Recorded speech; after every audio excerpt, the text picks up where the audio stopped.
आपको पता है नेचुरल सिलेक्शन क्या होती है? नेचुरल सिलेक्शन वो सिलेक्शन है जो एनवायरनमेंट सिलेक्ट करता है, जो नेचर सिलेक्ट करती है, और आर्टिफिशियल सिलेक्शन वो है जो ह्यूमंस करते हैं। डार्विन ने आर्टिफिशियल सिलेक्शन को नेचुरल सिलेक्शन के एविडेंस के तौर पे पेश किया था। डार्विन कहते थे जैसे डोमेस्टिकेटेड प्लांट्स होते हैं, ये वीट है, राइस है, मेज़ है, ठीक है, ये डोमेस्टिकेट ह्यूमन बीइंग ने किए हैं। पहले ये भी वाइल्ड थे। वाइल्ड और डोमेस्टिकेटेड प्लांट्स में ऑर्डिनरी डिफरेंस है, स्पीशीज़ डिफरेंट हो गई हैं, और ये आर्टिफिशियल सिलेक्शन से हुई हैं। हमने कुछ प्लांट्स को अपने फ़ायदे का देखा और उनको खुद ग्रो करना शुरू कर दिया। बच्चों, डोमेस्टिकेटेड एनिमल्स को देख लें। हमने जो जानवर रखे हुए हैं, ये बिसन जंगली भैंस होती है, यूएसए में पाई जाती है, और जो हमारी बफलोज़ है, ये हमने डोमेस्टिकेट कर ली, इनको सुधार लिया, इनको जेंटल बना लिया, ये हमारे फ़ायदे की। हम इनसे दूध लेते हैं, हम इनसे गोश्त लेते हैं और इन पर सवारी करते हैं। बच्चों, बेसिकली ये वाइल्ड ही एनिमल्स थे, फिर हमने इनको डोमेस्टिकेट कर लिया, पालतू बना लिया। ये है artificial selection. Artificial selection short span पर मुहित है, थोड़े ड्यूरेशन, थोड़े दौरानिए पर मुहित है, और नेचुरल सिलेक्शन लंबे अरसे पर मुहित है।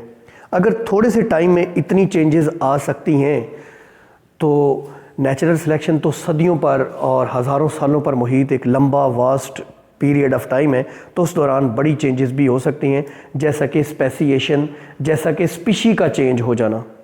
वक्त के साथ साथ स्पीशी भी चेंज हो सकती हैं। ये एक एविडेंस है जो कि डार्विन ने पेश किया था। बच्चों, बात समझाई? कुछ डेफिनेशंस हैं, जैसे पॉपुलेशन क्या है? पॉपुलेशन क्या है? Organisms of same species located at same place at same time. अब बच्चों, पॉपुलेशन चूंकि एक ही स्पीशी के जानदार होते हैं तो वो आपस में फ्रीली इंटरब्रीड करते हैं। ओके, आपस में फ्रीली इंटरब्रीड करते हैं। बात समझाई? आप कहेंगे पॉपुलेशन की डेफिनेशन यहां समझाना क्यों मकसूद था? असल में वो आपको जीन पूल समझाने लगा है। एक पॉपुलेशन में तमाम तरह के जीन्स जीन पूल कहलाते हैं। बच्चों, बात समझाई? वो एक ट्रेट के हो सकते हैं या वो सारे ट्रेट्स को ले लें। What is gene pool? All the genes in a population are collectively called as gene pool. बच्चों, बात समझाई? जीन पूल कहलाता है। उसके बाद अलील और जीनोटाइप फ्रीक्वेंसी की बात की गई है, और एक एग्जांपल दी गई है। हमारे पास 500 प्लांट्स हैं। बच्चों, हमारे पास 500 प्लांट्स हैं, समझ आ गई? जिनमें दो तरह की अलील्स हैं, एक डोमिनेंट जिसको हम कैपिटल ए से डिनोट कर रहे हैं, और एक रिसेसिव जिसको हम स्मॉल ए से डिनोट कर रहे हैं। दो तरह की अलील्स हैं। टोटल पौधे कितने हैं? ये सेक्सुअली रिप्रोड्यूसिंग प्लांट्स है, सो इनमें दो अलील्स होंगी, इनमें जीन्स जोड़ों की शक्ल में होंगी। भाई, बात समझे? अच्छा, मज़ीद उन्होंने ये बताया है कि 500 में से 320 प्लांट्स ऐसे हैं जिनमें कैपिटल ए ये वाली जीनोटाइप है। बच्चों, 160 पौधे ऐसे हैं जिनमें कैपिटल ए स्मॉल ए है, और सिर्फ 20 प्लांट्स ऐसे हैं जिनमें स्मॉल ए। आपको पता है रिसेसिव ट्रेट अपीयर तब होता है जब वो होमोजाइगस फॉर्म में होता है, और डोमिनेंट होमोजाइगस हो या हेट्रोजाइगस अपीयर होता है, एक्सप्रेस होता है। बच्चों, बात समझाई? अब उन्होंने कहा जी इसकी आप अलील फ्रीक्वेंसी निकालें और जीन फ्रीक्वेंसी निकालें या जीनोटाइप फ्रीक्वेंसी निकालें। बड़ा आसान है, बहुत आसान है। बच्चों, ये ए और ए ये एक जीन है, ए और स्मॉल ए दूसरा जीन है, स्मॉल ए और स्मॉल ए तीसरा जीन। ओके,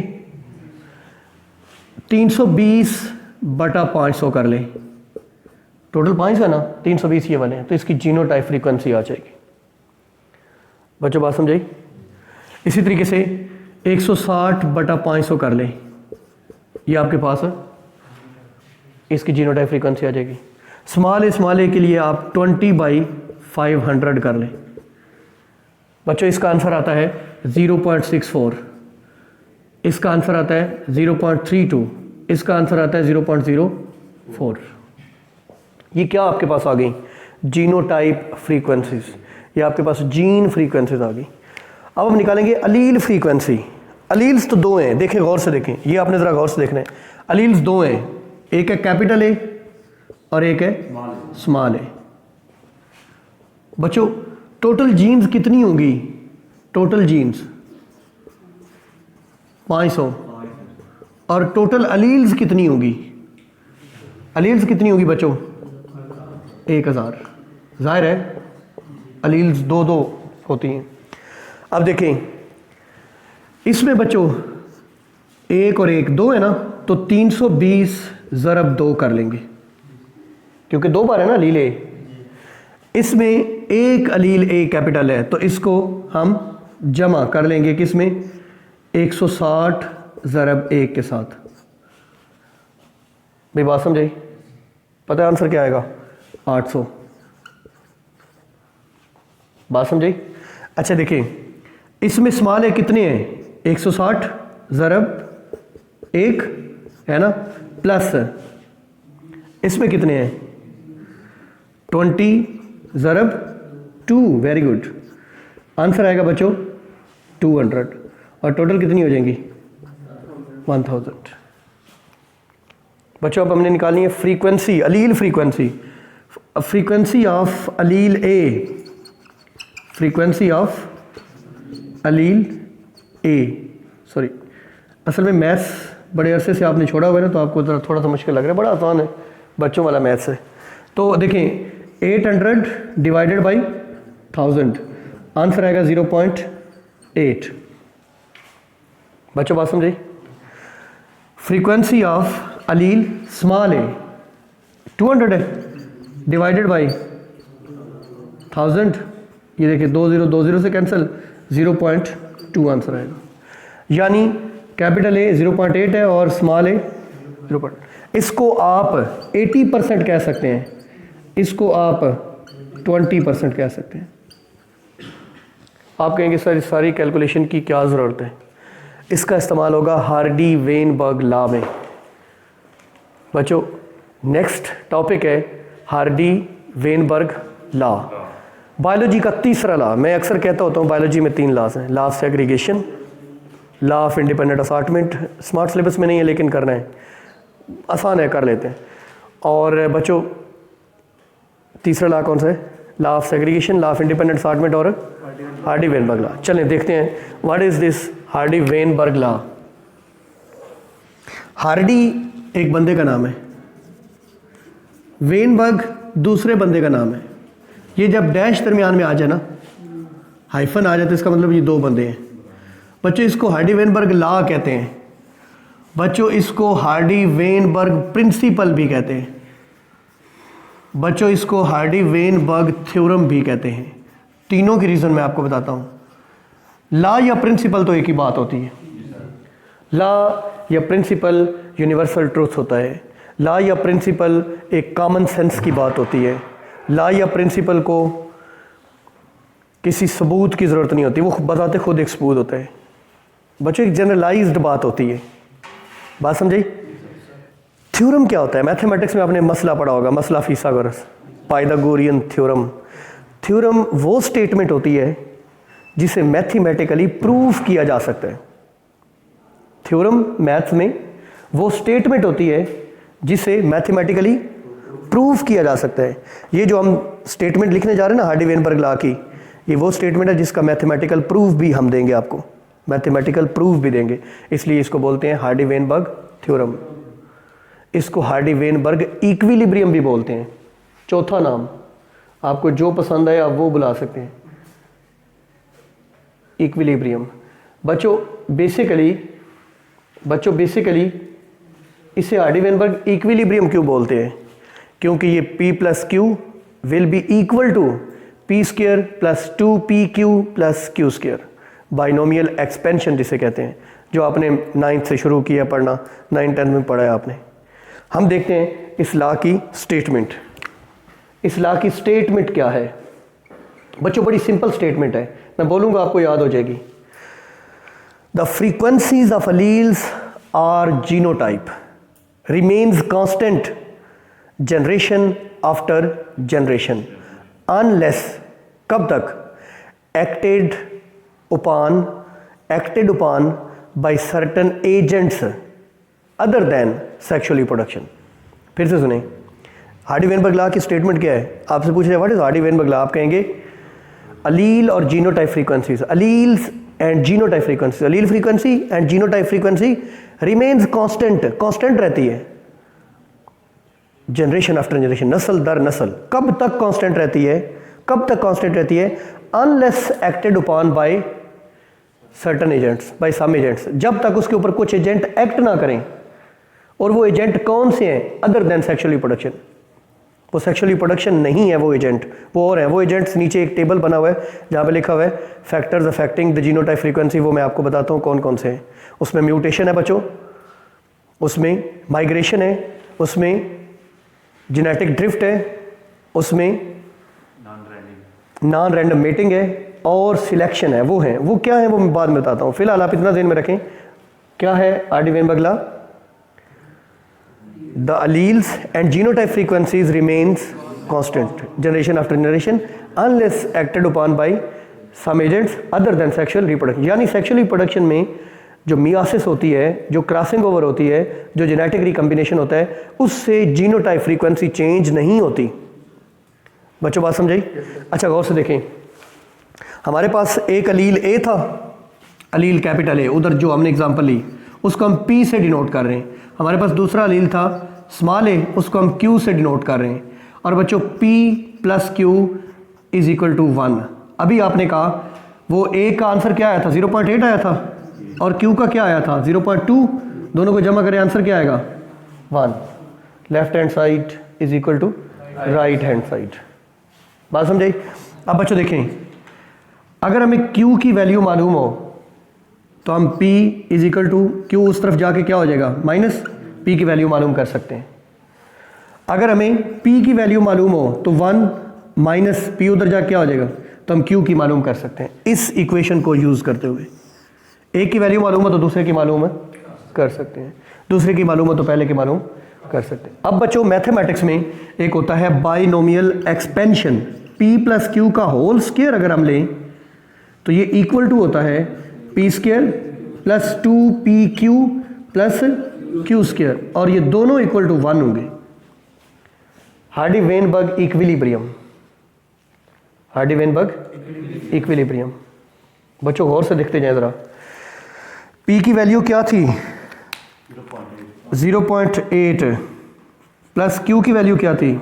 0.2, दोनों का whole square is equal to P की वैल्यू 0.8 इंटू 0.8 प्लस 2, P की वैल्यू 0.8, Q की वैल्यू 0.2 प्लस Q की क्या वैल्यू थी? 0.2 का whole square should be equal to 1। हल करते हैं ज़रा, ये कितना आंसर आएगा? 1 का स्क्वायर। ये बच्चों 0.64 आंसर आ जाएगा, वो जो हमने निकाली थी, है ना, सिंपली निकल आई इस तरह। अच्छा 0.64 प्लस इसको हल करेंगे 16 और 2 से मल्टीप्लाई 0.32 आंसर आएगा। और बच्चों इसको हल करेंगे तो ये 0.04 आंसर आएगा, शुड बी इक्वल टू 1। 1 का स्क्वायर क्या होता है? 1। इन सबको जमा करेंगे तो आंसर क्या आएगा? 1। ये है हार्डी-वेनबर्ग इक्विलिब्रियम। अब बच्चों आखिरी बात हम देखेंगे, वो फैक्टर्स जो इसके ऊपर इफ़ेक्ट करते हैं, वो फैक्टर्स देखेंगे जो इसके ऊपर इफ़ेक्ट करते हैं। आपने कहा ना अदर देन सेक्सुअल रिप्रोडक्शन, सबसे पहले नंबर पे कौन सा है? म्यूटेशन। बच्चों एक बात मेरी गौर से सुन लें, ये सबसे इंपॉर्टेंट बात है इस लेक्चर में। ये जो लॉ है ना, ये नॉन इवॉल्विंग पॉपुलेशन के लिए है। असल में सुने, हार्डी-वेनबर्ग क्या कहते हैं, अगर ये फैक्टर्स काम ना करें, किसी पॉपुलेशन में कोई म्यूटेशन ना हो, रफान, किसी पॉपुलेशन में कोई माइग्रेशन ना हो, किसी पॉपुलेशन में जेनेटिक ड्रिफ्ट ना आए, और नॉन रैंडम मेटिंग भी ना हो, सिलेक्शन भी ना हो, नेचुरल सिलेक्शन, तब एवोल्यूशन नहीं होता है ना। मजे की बात, ये क्या कहते हैं, ये रूल किस लिए है, नॉन इवॉल्विंग पॉपुलेशन। कौन सी पॉपुलेशन में एवोल्यूशन नहीं होता, ये लॉ क्या कहता है, जिधर म्यूटेशन ना हो, वो कहते हैं एक्टेड अपॉन बाई एजेंट्स। अगर ये एजेंट्स ना हो तो फिर एवोल्यूशन नहीं होगा, फिर जीनोटाइप फ्रीक्वेंसी कांस्टेंट रहेगी, फिर एलील फ्रीक्वेंसी कांस्टेंट रहेगी। बात समझाई। और बच्चों पहला क्या है, mutation. What is mutation, change in gene expression. Gene expression में चेंज किस वजह से होता है, जीन के बेस सीक्वेंस में चेंज आ जाती है। जीन के बेस सीक्वेंस में चेंज लाजमी आती है, वो कहते हैं नहीं आनी चाहिए, अगर नहीं आएगी तो एवोल्यूशन। लेकिन म्यूटेशंस तो आती हैं, लोगों को कैंसर होता नहीं, म्यूटेशन ही है ना ये, लेकिन म्यूटेशंस तो आती हैं। लेकिन बच्चों हार्डी वेनबर्ग लॉ किस बारे में, वो जो हेरेडिटरी करैक्टर होते हैं ना उनमें म्यूटेशन आए, जर्म लाइन सेल्स में चेंज आए, इसका मतलब एवोल्यूशन होता ही, म्यूटेशंस तो होती हैं। वो कहते हैं म्यूटेशन ना हो तो एवोल्यूशन नहीं, म्यूटेशंस तो होती हैं। बच्चों दूसरी बात, माइग्रेशन, किसी पॉपुलेशन से चले जाना, पता क्या होता है बच्चों, क्या होता है, इमिग्रेशन, इमिग्रेट, एग्जिट कर जाना, और किसी पॉपुलेशन में बाहर से आ जाना, इमिग्रेशन। ये दो डिफरेंट लफ्ज हैं, जरा फोकस करें दोनों पे। ये ऊपर रिमूव हो जाना, इमिग्रेशन ऐड हो जाना।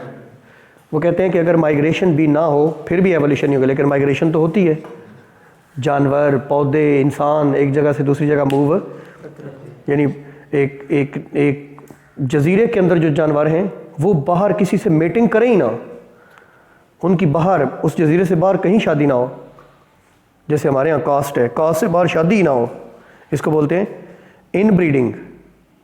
एक ही कास्ट में शादियाँ हो रही हैं, अगर उस कास्ट में कोई रिसेसिव डिजीज़ होगी तो उसी कास्ट के अंदर रहेगी और वो बढ़ती चली जाएगी, क्योंकि होमोजाइगस जो जीनोटाइप्स हैं वो बढ़ती चली जाएगी।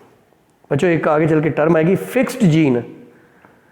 एक जीन है ना, वो पूरी पॉपुलेशन में होमोजाइगस शक्ल में, जैसे कैपिटल ए, हर बंदे में कैपिटल ए, ऐसी जीन को क्या बोलते हैं, फिक्स्ड जीन। क्या बोलते हैं, फिक्स्ड जीन चेंज नहीं होती जब तक कि म्यूटेशन ना हो। बच्चों बात समझ आई। तो वो कहते हैं एवोल्यूशन नहीं होगा अगर माइग्रेशन नहीं हुई। तीसरी चीज जेनेटिक ड्रिफ्ट। तीसरी चीज क्या है, जेनेटिक ड्रिफ्ट। बच्चों जेनेटिक ड्रिफ्ट क्या है, एक बात लिखी हुई है कि change in gene sequence by chance. असल में बाई चांस का मतलब क्या है, इधर देखें, सिर्फ दो इंसान है दुनिया में, एक काला और एक चिट्टा, समझ आई। पॉपुलेशन में जानदारों की तादाद बहुत कम है, सिर्फ दो हैं। काला फौत हो जाए उस शादी से पहले ही, तो इसका मतलब काले रंग वाले जीन दुनिया से क्या हो गए, ड्रिफ्ट आउट हो गए, ड्रिफ्ट आउट हो गए, खत्म हो गए, सारे सारे सफेद हो जाएंगे। क्या ख्याल है, सारे के सारे क्या होंगे, अगर सफेद के साथ ये मिसअप हो जाए तो फिर सारे काले, है ना, काल पै जाएगा। तो बच्चों बात समझ आई, ये है genetic drift. Genetic drift smaller populations के साथ होता है। पॉपुलेशन छोटी है, अच्छी खसूसियात वाले दो चार हैं, और वो अच्छी खसूसियात वाले भी मर जाएं तो सारी बुरी खसूसियात रह जाएंगी। समझ आई बात, ये जेनेटिक ड्रिफ्ट। बच्चों नेक्स्ट क्या है, नॉन रैंडम मेटिंग। पता है एवोल्यूशन कब नहीं होता, जब नॉन रैंडम मेटिंग। हमारे यहाँ इंसानों में ये जो शादी है ना, इसको बोलते हैं non random mating. Random mating तो ये होती है ना, any male should be allowed to mate with any female, equal chances, कोई भी कहीं भी मेटिंग कर सकता है। लेकिन नॉन रैंडम मेटिंग होती है जंगल में भी, इंसानों की बस्ती में भी। इंसान शादियाँ कर लेते हैं, स्पेसिफाई कर लेते हैं, और जंगल में भी माइट इज़ राइट रूल है। जो तगड़ा है उसको मेटिंग का चांस मिलता है, जो कमज़ोर है जंगल में भी वो भी वाइप आउट हो जाता है। तो वो कहते हैं कि एवोल्यूशन नहीं होगा अगर रैंडम मेटिंग हो तो। ये बात समझ लें। देखें, नॉन रैंडम मेटिंग से एवोल्यूशन होता है। बच्चों बात समझी, कुछ चीज़ें इवॉल्व कर जाती हैं, कुछ ख़त्म हो जाती हैं। मेटिंग कैसी होनी चाहिए, रैंडम। और आखिरी बात सिलेक्शन, जिसको आप नेचुरल सिलेक्शन कहते हैं, नेचुरल सिलेक्शन। सिलेक्शन भी ना हो, एवोल्यूशन नहीं होगा। सिलेक्शन भी ना हो, एवोल्यूशन नहीं होगा। अली हमजा, लेकिन सिलेक्शन तो होती है। सर्वाइवल ऑफ फिटेस्ट तो रूल है कुदरत का। नेचुरल सिलेक्शन तो होती है, नेचर उसे सिलेक्ट करती है। जो फिटेस्ट है, जो माइट इज़ राइट वाला कानून है, वो नेचर का कानून है, आपका मेरा नहीं है, कुदरत का कानून है। बच्चों बात समझे? फॉर्चून फेवर्स द ब्रेव्स, समझ आई? तो ये सिलेक्शन भी होती है। अब आपने एक, बच्चों को ना बड़ी कन्फ्यूजन होती है, सर म्यूटेशन ना हो तो एवोल्यूशन नहीं होगा। ये रूल किसके लिए? नॉन इवॉल्विंग पॉपुलेशन के लिए। माइग्रेशन ना हो तो एवोल्यूशन नहीं होगा। जेनेटिक ड्रिफ्ट ना हो तो एवोल्यूशन नहीं होगा। नॉन रैंडम मेटिंग ना हो, अब यहाँ पे ना नॉन लफ्ज लिखा ना बच्चे कंफ्यूज, नॉन रैंडम मेटिंग ना हो यानी रैंडम हो, समझे? नॉन रैंडम मेटिंग ना होती, नॉन रैंडम ही है, जंगल में भी इंसानों में भी, तो एवोल्यूशन नहीं होगा। और नेचुरल सिलेक्शन भी काम ना करे तो फिर एवोल्यूशन नहीं होगा। बच्चों ये है Hardy Weinberg law, Hardy Weinberg principle, Hardy Weinberg equilibrium, Hardy Weinberg theorem, क्योंकि इसका मैथमेटिकल हमने प्रूफ भी दिया है। ठीक है जी, this is all about this.